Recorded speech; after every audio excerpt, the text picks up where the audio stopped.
Hi friends, chicken வறுவல் எப்படி செய்யலான்னு பார்க்கலாம். கடாயில் எண்ணெய் சேர்த்துக்கலாம்,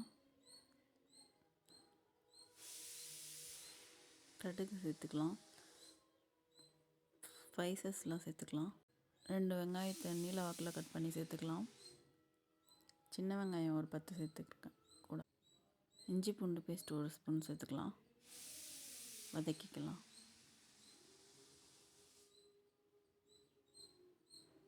ரெண்டு தக்காளி சேர்த்துக்கலாம். கருவேப்பிலை மல்லி கொஞ்சம் சேர்த்துக்கலாம். 1/2 கிலோ சிக்கனை கழுவி சேர்த்துக்கலாம்.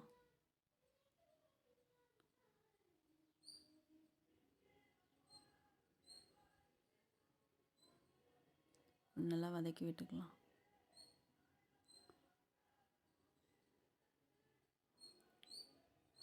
சிக்கன் மசாலா, கரம் மசாலா, குழம்பு மிளகாய் தூள் 1 ஸ்பூன், தேவையான அளவு உப்பு சேர்த்துக்கலாம். நல்லா கிளறி விட்டுக்கலாம். மூடி போட்டு கொஞ்சம் நேரம் வேகட்டு விடலாம். அது கூட கொஞ்சம் தண்ணி சேர்த்து மறுபடியும் வேக விட்டுடலாம்.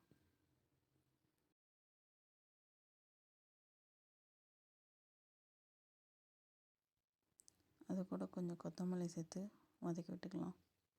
பெப்பர் கொஞ்சமாக லாஸ்ட்டாக சேர்த்துக்கலாம். அதையும் மிக்ஸ் பண்ணி விட்டுக்கலாம். சிக்கன் வறுவல் ரெடி ஆயிடுச்சு. Thank you friends.